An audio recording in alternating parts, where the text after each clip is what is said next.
Pastor Chavaleh, and I would like to welcome you to Mount Cross's morning devotional. Today we're going to talk about the Gospel of Luke, chapter 24, verses 44 through 53. And I'll just go ahead and read those to get started.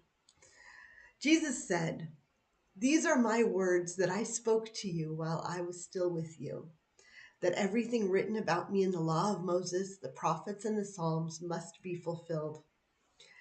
And then he opened their minds to understand the scriptures, and he said to them, "Thus it is written that the Messiah is to suffer and to rise from the dead on the third day, and that repentance and forgiveness of sins is to be proclaimed in his name to all nations, beginning from Jerusalem. You are witnesses of these things. And see, I'm sending upon you what my Father promised. So stay here in the city until you have been clothed with power from on high."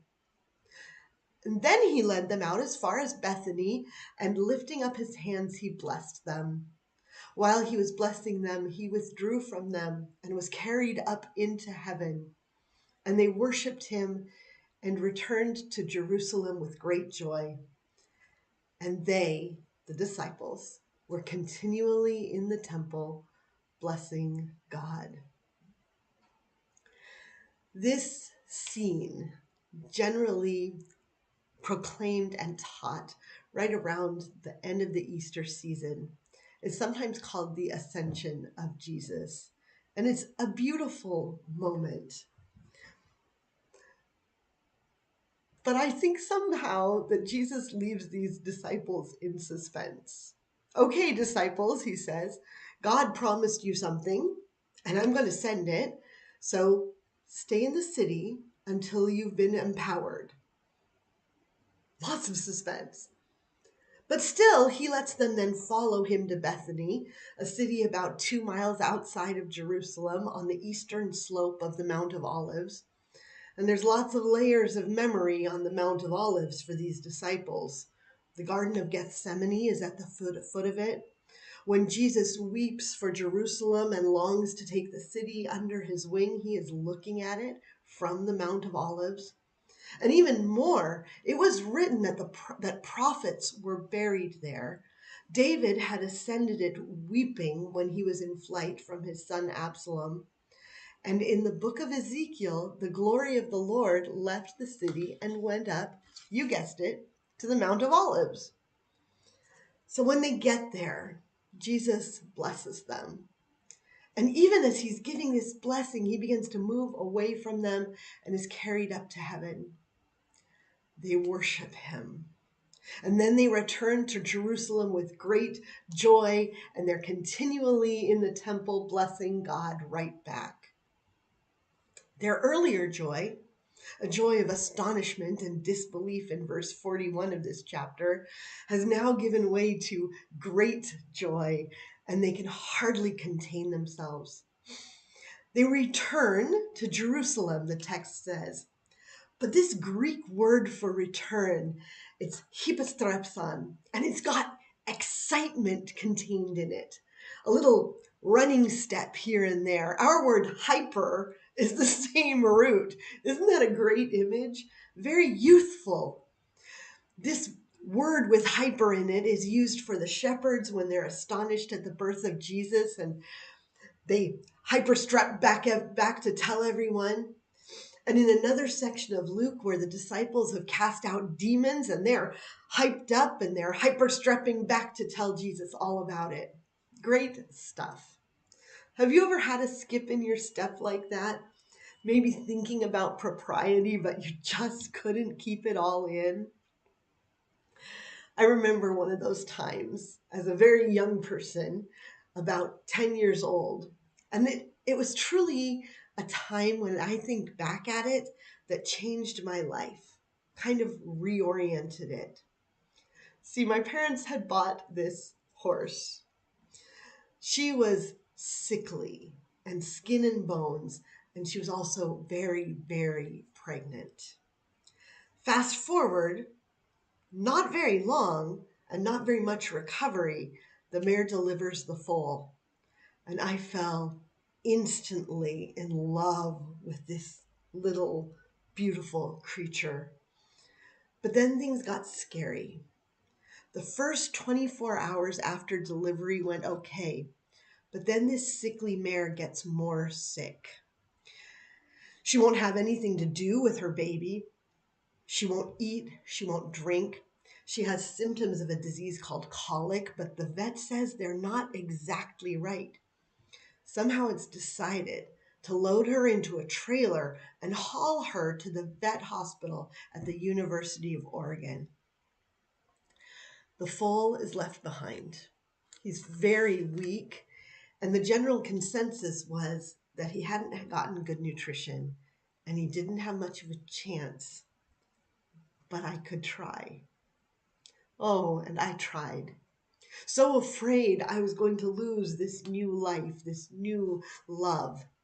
Sitting in the sawdust, lifting his head, makeshift bottle the vet showed me how to do with a jar and a rubber glove. Eventually just dipping my hand into the formula and shoving it into his mouth over and over again, hoping he'd get something.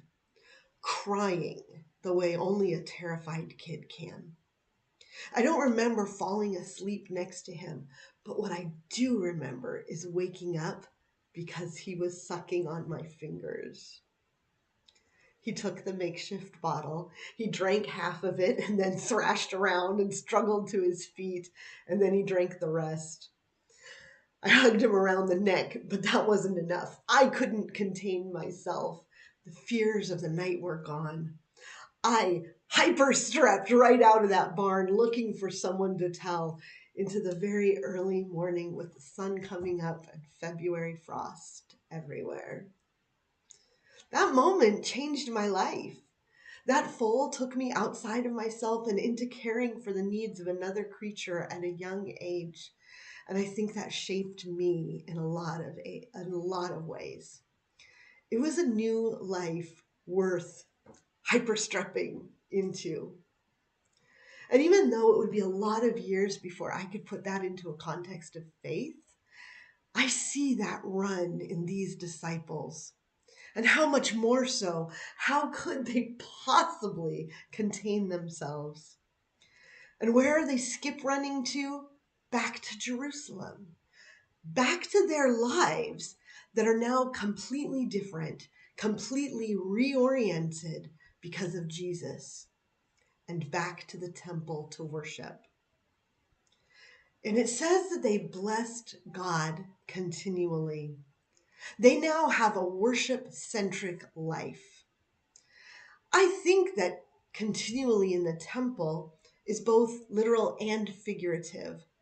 They were probably there a lot, but I don't think they lived there.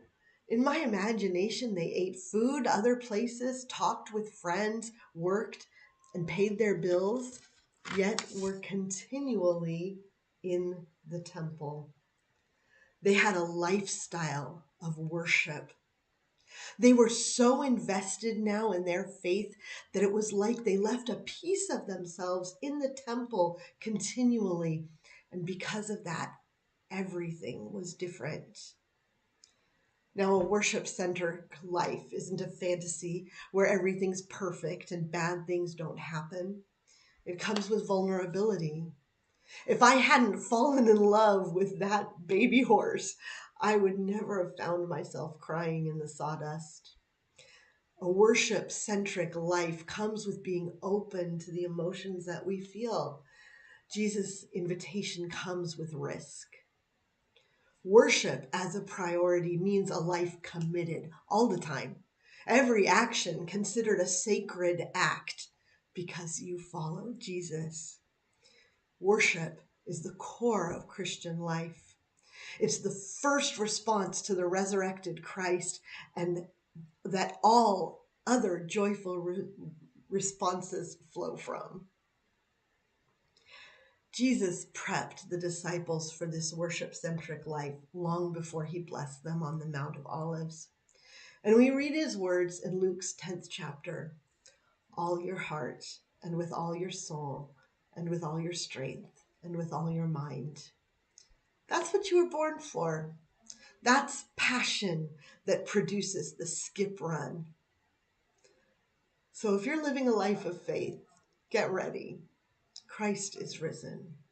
So take what you have seen and go back to the city, back to your sacred life, and enjoy the suspense of what God has in store.